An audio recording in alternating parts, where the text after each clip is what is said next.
This program is brought to you by Ignite TV. Now you're in command. Visit Rogers.com for more details.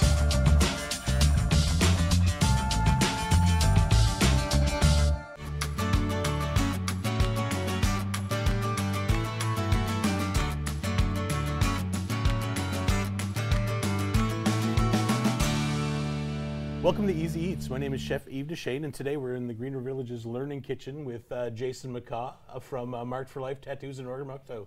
Hey Jason, welcome to the show. Thanks for having me. Today, Jason, I know that you like food because I see I see all your Facebook posts and stuff like that, and you're a really cool tattoo artist. So I thought today we'd take the opportunity to show you how to make a chowder. Awesome. And to talk about what you do. Perfect. Right on. So today we're making corn chowder, which is like really simple, and it's corn chowder today because I feel like having corn chowder. This chowder is adaptable for seafood chowder, and I hear you make a pretty good seafood chowder too. Yep. Or a potato chowder, or any kind of chowder that you want to make. We'll just get started really, really easy. First thing I do is I use bacon. Now, if you're a vegetarian and you're making corn chowder, you really don't have to use bacon, but here we go. And this is probably about a quarter pound of bacon. I guess bacon isn't a pound anymore, so no, it's a quarter of the block, right? Yeah. And then we'll just put it in this skillet here at a medium heat, and we're just kind of gonna cook it around until it gets crispy.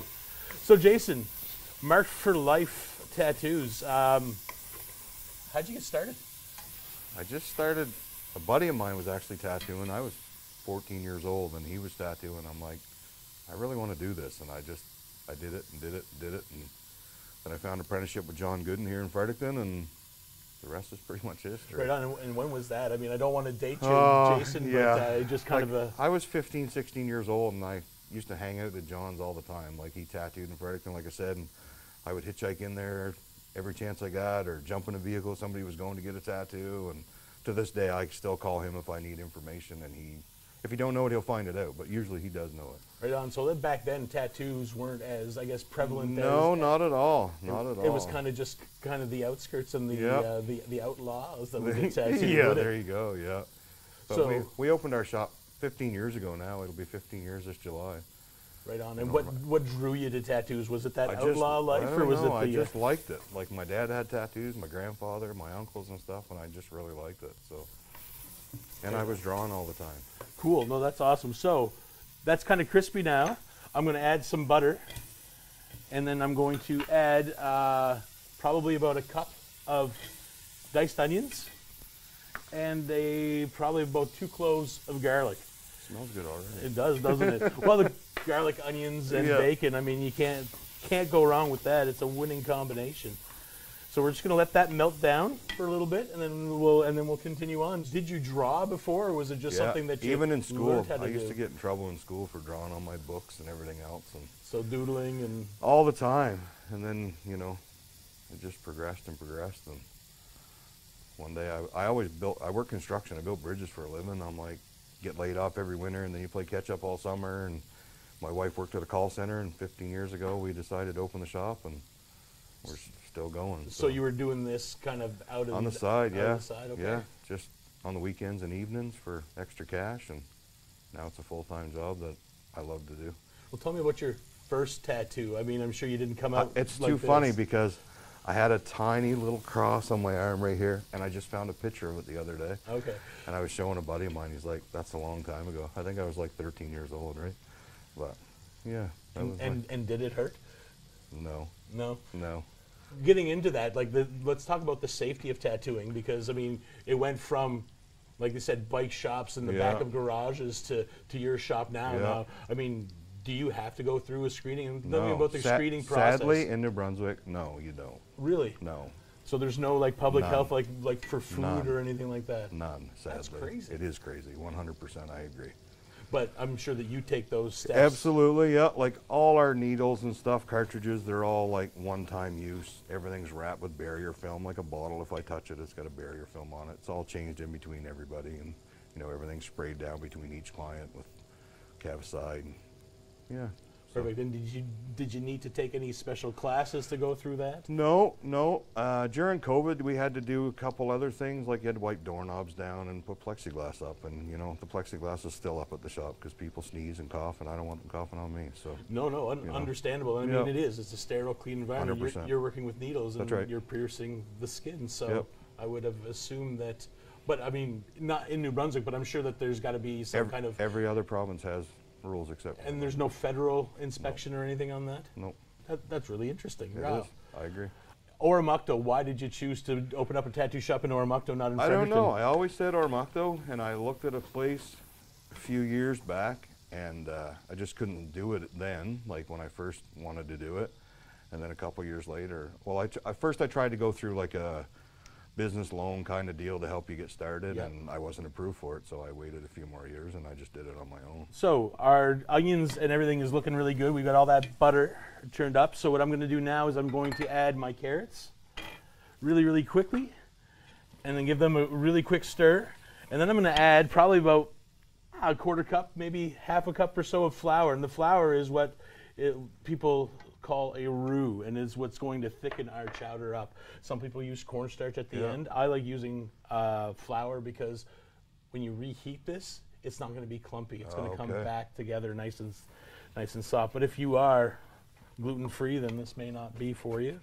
But I'm just going to mix that up, and what you do is you're just going to mix it up until there's like no more flour there, and it looks kind of clumpy and gross and muddy, but that's all right. We're creating the roux, and then we're just going to scrape the bottom. So you see there's chunks on the bottom, and that's all good. That's all bacon. It's called the fond, or the bottom of the pot, and that's where a lot of the flavor that you're going to get is going to happen right here. So we get that going on like that, and then I'm going to add my potatoes, but I'm just going to strain them really quick. The reason I've got water on these potatoes is because I cut them ahead of time. So if you're cutting them to put in this, you don't have to worry about it, but ahead of time they oxidize. So they'll turn brown or they'll turn black, exposed to air, and we want to avoid that. Right like that. And then we're just going to fry that a little more. You mentioned the roux. What is the history of the roux? Roux is used to thicken up. So roux is equal parts of fat and flour. So today for our fat is the bacon fat and the butter that I put in there, and that's all the flavor, and you want it to thicken up. So there's different ways to thicken. There's a roux, which is just adding it to the pot. There's a slurry where you get the flour and you add it to either water or the chicken broth that we use, and then you kind of mix it up kind of like a paste, and then that'll thicken it up as well. And then there's what's called a beurre manier, which is like a roux but made in a bowl, not in the pot, and you kind of make little Play-Doh balls, and then with butter, equal parts butter and flour, and then you just toss it into your sauces. So if you're making a pan sauce, that's where you would use they call a manipulated butter or beurre manier.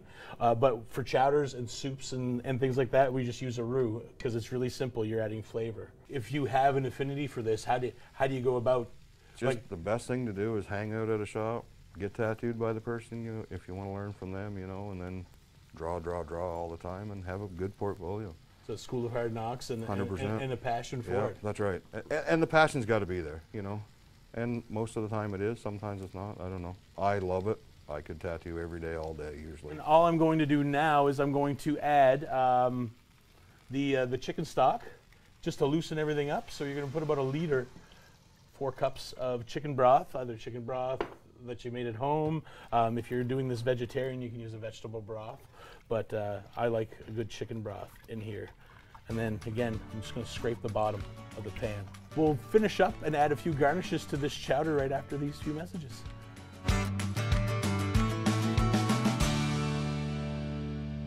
You get the call from the Bruins. Who was it from Boston that ended up getting in contact with you here to bring you up to the Boston Garden? Well, Coach Milt Schmidt and General Manager Lynn Patrick invited me to their training camp in 1957, and I went to their training camp in Boston. And then after I came back and played with the Aces, and then I was invited to their training camp in 1958, and I went to Boston in the old Boston Gardens. Bandung, Senegal, 1760. When he was only 16, Richard Pierpoint was enslaved in Senegal and taken to America. A young Richard Pierpoint looks through cell bars. A Upper Canada, 1812. All us men have sworn on this petition to fight. You're an old man. The British Army has militias and trained soldiers. I fought with the British during the American Revolution. Pierpoint stands before a commanding officer. Take your land and farm it. Leave the Americans to us. Pierpoint leans in toward the officer. With respect, sir. I was born a free man, and I intend to die one. Your officers fight for land and money. I fight for my freedom. Pierpoint walks away from the desk. Richard Pierpoint was one of thousands of black loyalists who won their freedom in the American Revolution. 30 years later, at the age of 68, he petitioned for an all-black unit that would defend Upper Canada during the War of 1812.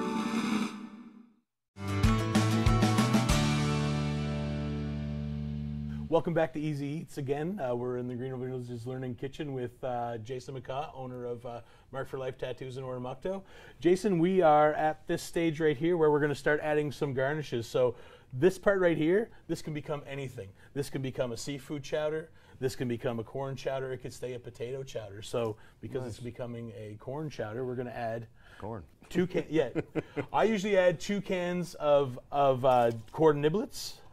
And then I add an extra can of creamed corn. And then exactly what it is. It's creamed corn, so it's just going to add that more texture. Okay. It's going to thicken up the soup a little bit more. You can use fresh corn if you want, but I always think the canned corn is the best adaptation for my chowders. Let's get back to tattooing. What's the longest tattoo you've ever done? A buddy of mine was home on HLTA from Afghanistan back in like '07, and we outlined his whole arm, and it was 8 hours. Wow. That was too much for both of us, but we did it. In one sitting? Yeah. Wow. We're probably going to add the milk to this. So I'm going to add another liter of milk to this. So this will give you a good pot of chowder, probably feed about 12, 13 people. And we'll let that come to a simmer. And then I'm just going to add a little bit of cayenne pepper because it's a corn chowder, and corn chowder for me screams Southwest. Okay. So a little cayenne pepper in there. A little dab will do you because you don't want it too hot. I like it spicier than this, but I know that other people don't. So we'll moderate the spice there. Before, people used to get tattooed for different reasons. I mean, sailors got tattooed for where they've been and stuff like that. Why do people get tattooed now? Some people do it for a memory or, whatever, places they've been. But some people just do it because, like our walk-in days we do. People just show up and pick from a flash book and just get it because it's fun, You must have met a whole slew of interesting characters. Absolutely. Because you're sitting there for 2 to 3 hours, and have you heard any interesting stories? Are there any cool stories you want or can share? I don't know. There's been quite a few, I guess. Like, I like some of the military guys. Like they get tattooed overseas and stuff, and they went to this place. There was three levels. Like, there was a bar and a tattoo shop and other stuff, and and the work was phenomenal.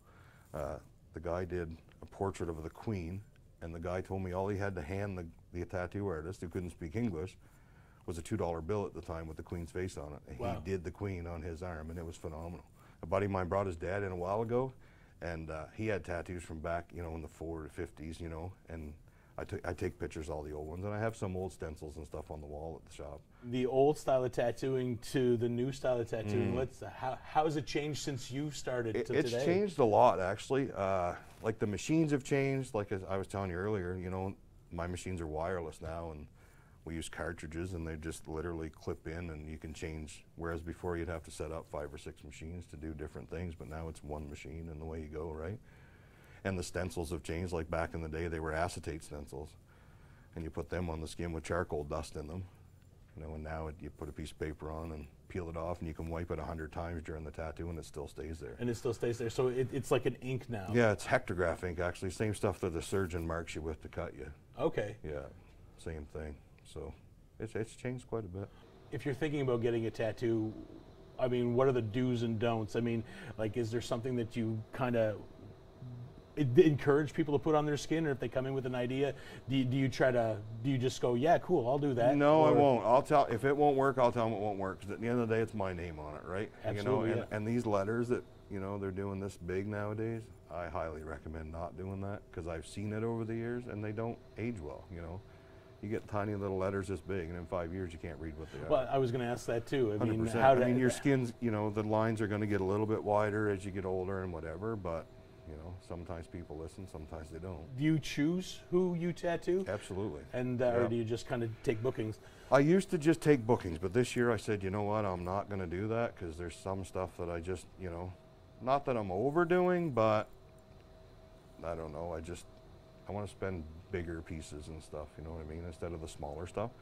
But with a junior artist now, you know, she wants to, you know, learn, and she needs to learn, so she'll do that smaller stuff. So you just said junior artist, so that means that you're now a mentor? I am. So you've got an apprentice under you? I do. Well, she's a junior. She was an apprentice for a bit, and now she's junior artist. We graduated her up to junior artist the first of the year when she came back. So she moves up to a little bigger stuff now. How do you determine that? Just at their work pace, you know, and she moved along really quick, which is, it's very fortunate for me, like zero stress. She wants to learn. Are there any tattoos that you won't do? Racist stuff, not gang related. I'm not a fan. I won't do that. Okay. Portrait stuff, not for me. I send them down to Nova Scotia usually. So you know your wheelhouse, so you're not Yep. going to take something on and hope for the best? Nope, not at all. No, if I can't do it, I'll tell you I can't do it. Have you ever thought about going on Ink Master or any of those? I don't even watch it. It drives me crazy. It's drama. And what do you think brought tattooing forward into today's kind of... the show's definitely made it more popular for sure.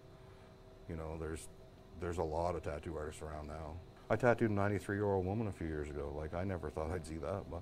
No. Yeah. And was that difficult? I mean, I guess skin No, texture. she got a tattoo on her arm here. Her husband had passed away, and she wanted his name on her arm, and that's what she got. Touching on that, do you do a lot of memorial tattoos? I do, a lot. And, you know, it's okay, but sometimes it'll get to you too. You hear people's stories and whatever, and I don't find it as hard if I don't know the people, but I know a lot of people, so, you know. So I do a lot of memorial tattoos of people that I know. You're almost like, I guess... A therapist. A therapist. 100%. Absolutely. 100%. That's cool, yeah. Yep.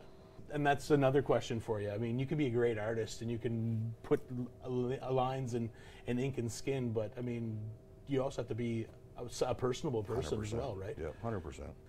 Cool. So this is almost done.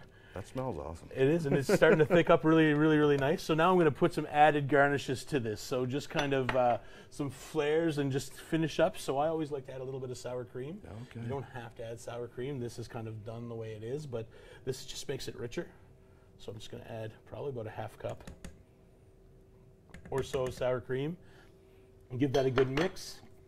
I'm going to season with a little bit of pepper and salt. And again, that's just to taste. It's one of my chefs used to say, you season and taste 10 times before you get to where it needs to be. Yeah. Just a simple thing is just I've never a tried little, sour cream before, a but I little will. goes a long way. Sour cream? Not in a chowder. I've never tried that. It's great because it adds that tang that you're looking for. Okay. Like a lot of people use heavy cream or use canned milk because it's a little bit thicker, a little bit more viscous. Well, this will kind of do the same thing, and it'll give you that little bit of a tang. I'll have to try that. And then a little bit of thyme. I'm just going to chop it up until it starts to feel woody, and then add this all to here. And thyme is one of those matches with chowder, especially corn chowder or potato chowder. And there we go. How long have you been cooking? My first professional job was back in 1997. I started off as a dishwasher that kind of made pizzas on the side. And then, and then I got my Red Seal in 2002 when I graduated from culinary school. I went to the office right across the street and challenged my exam, and I was successful. And Nice. About 26 years this year. That's awesome. My wife said the other day it's been 15 years this summer we've been open. It's like crazy. Let's talk about that. You've been 15 years in Oromocto, and you do a lot for the community. I try to, yep. The first time I heard of Marked for Life tattoos was when you guys did the Christmas drive or the turkey drive for the food bank. So tell me a little bit about why you started doing that kind of stuff. You know what? That wasn't even my idea. It was a buddy of mine's idea, and he came in, and I don't know his story. He never told me, but he said the food bank was short 33 turkeys that year, and he said, can you help me do it? And he was military, and he said, I can't do it because I'll get in trouble without asking for permission, but I don't have time to go through the chain. I just want to get this done. So I did it through the shop, and we did it, and we donated over 50 turkeys, I think, you know. So And then I just continued to do it. Like it was good, something to do for the community, you know, and it helps a lot of people out. So Absolutely. So what we do, like, I'll donate a $100 gift certificate towards a tattoo, and my junior artist did the same thing this year. So anybody that comes in and drops off a food donation or an e-transfer for donation or a turkey, whatever, their name goes into a draw. And there's other companies in town, like small businesses, that will donate prizes and stuff. So we'll draw names for prizes until they're gone after the food drive's done.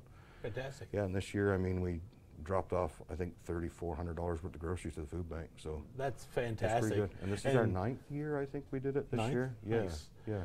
And it's not just the food bank. I know that you No, guys we doing doing tattoos for yeah, paws. Tats for Cats, it's There you called. go. We started that. This year coming will be our 10th year. Yeah, and that's a huge success. Like, we'll usually announce that, and it's like full within an hour, if an hour. You know, and we just tattoo all day. A little tiny stuff takes like 20 minutes, and we donate all the money at the end of the day to the SPCA. And people notice, in 2019, we actually won the Business Excellence Award in Oromocto, which shocked me. I had no clue. My wife and daughter knew. I had no idea. I didn't even know we were nominated. I didn't even know it was a thing. You know, I nominated you, I think. I know I know. voted for you. Yeah, so yeah, I didn't even know. And then this year, Fredericton Votes, actually, we got platinum on that. Last year we had silver. This year we had platinum, and I couldn't believe that either. I think it's what you do for the community, and it's known. If I can help, I'll help. I mean, you even do car shows for the community, yep, yeah, which is great. Yeah, we did one in Fredericton Junction last year. We started that. They asked me to do it, so we did that through the car club, and then we do one here. The car club started for my brother, actually, a memorial. We do that at the OHS High School, and then we donate all the money from that to the shop class. Well, that's fantastic. In honor of my brother, so it works, you know. It's cool to give back like that and keep kids interested in that. Let's take a peek. This is ready to go, and again, it's ready to go as soon as the potatoes are fork tender. Okay. So this has been simmering here as we were chatting, and I think that it's pretty good to go. We'll be back with a little bit more tattoo talk with Jason, and we'll try out this lovely corn chowder after these few messages.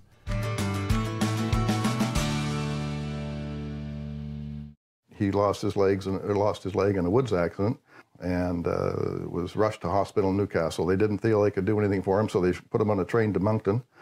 They, in Moncton, said, oh gosh, if we do it here, our technology is, we're not very up the skills. We'd probably have to amputate a portion of his leg, but if we get him to Boston, Boston should be able to save it. And by the time he got to Boston, gangrene had set in. There weren't any antibiotics in that era, so they were lucky to save his life by taking his leg off through the hip.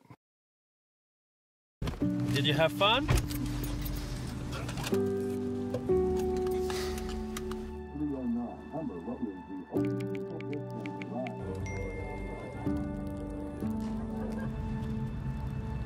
Check this out.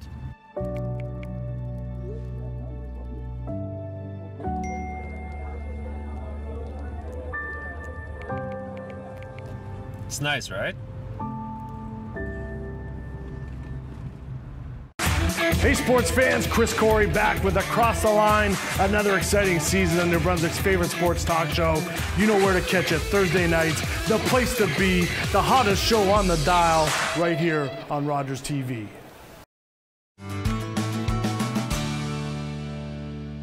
Welcome back to the Greener Villages Learning Kitchen. I'm with Jason McCaw of Mark for Life Tattoos in Oromocto. Jason, you said that you like to do American traditional tattoos. Is that your specific style? Is that what you do? Or I do that, but I do, like, I find where we are in Oromocto, like, you kind of have to do a little bit of everything. And I try to do that. Like, you know, I'll push myself sometimes to do different things, but the only thing I won't do is a portrait, probably, you know. That's a game in itself. You know, people that do that usually do that all day, every day. And there's some great artists that do that. And yeah, you're in Oromocto. So being in Oromocto, being so close to the base, do you do a lot of military tattoos? I do, yeah. I do a lot of memorial military tattoos, and I do, like, I've done, a guy had his medals done on his chest, kind of like tearing through his chest, and all his medals were there. I did a full back piece memorial to Afghanistan. I did all 158 names of the soldiers lost in Afghanistan on a guy's back and stone around it and stuff, and that's on my wall at the shop framed, and it gets a lot of comments. It's a pretty heavy tattoo, right? Do you also do cover-ups? Absolutely. Say I got Marge on my arm and I'm not with Marge anymore. Absolutely, yeah, I do. I actually, the big owl I was talking about earlier, I did on the guy's chest. That was a cover-up, you know. And most of the time a cover-up comes in, you know, it's something that somebody got when they were younger and they don't like anymore or whatever, you know. And sometimes you cover them, sometimes you fix them up, spruce them up. Like if an old one comes in from the like 60s or 70s, I'm like, I really don't want to cover it, you know. I will fix it, but I don't want to cover it. But so you do that too. So you'll take an old ones that are kind of blown out and kind of give them a little bit of new life to it. Yeah, I do that too. Well, that's really cool. Yeah, it's fun sometimes to do that. You know, sometimes they want the tattoo, but they just want it to be better now than it was then. So yeah, we do that too. Right on. I have a friend of mine who says that getting tattooed for her is like almost like a therapy. She's not just talking, but that whole idea of the vibration and there's a lot of people like that. Like I've had this girl, I worked on a sleeve on her, and she would literally, as soon as you start tattooing, she's sleeping in the chair. Wow. Yeah, I don't know how, but she does.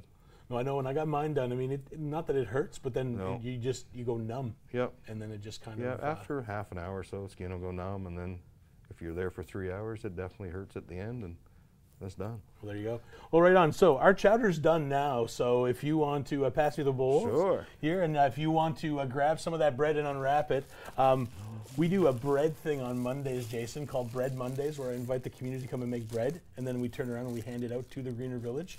So that's some of the bread that we made this week. Oh, that's awesome. Which is really cool. So yeah, every Monday I invite, so if you've got time on Mondays, I know you're a busy guy, but if you ever want to come and make some bread with me, you're more than welcome to do that. Oh yeah, give her and you don't have to be fancy. As big as a chunk, as big a chunk as you would like to grab. There you go. I'll grab a couple spoons for us.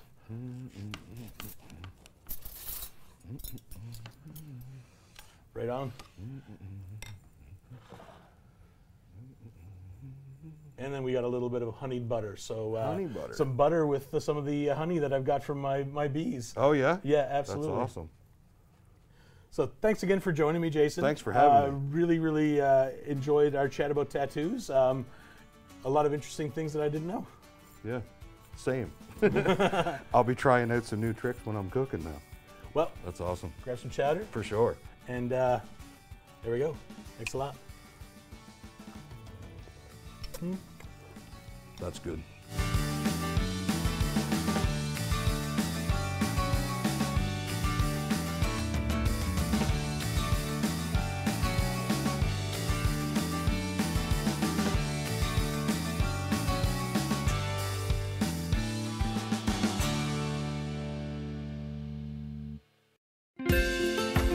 Call the Rogers TV viewer response line, email us, or connect with us on social media.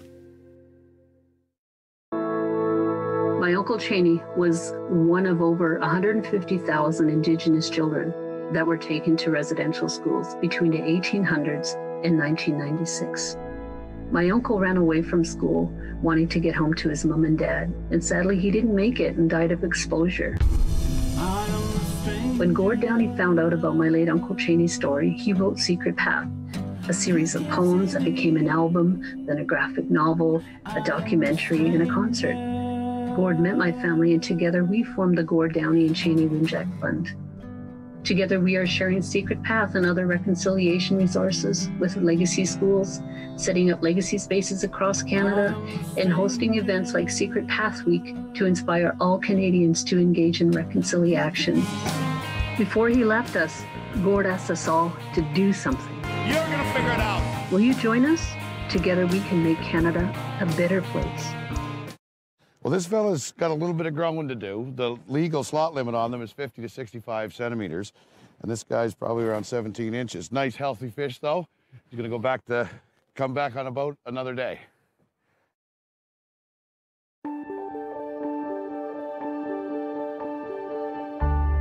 You're watching Rogers TV.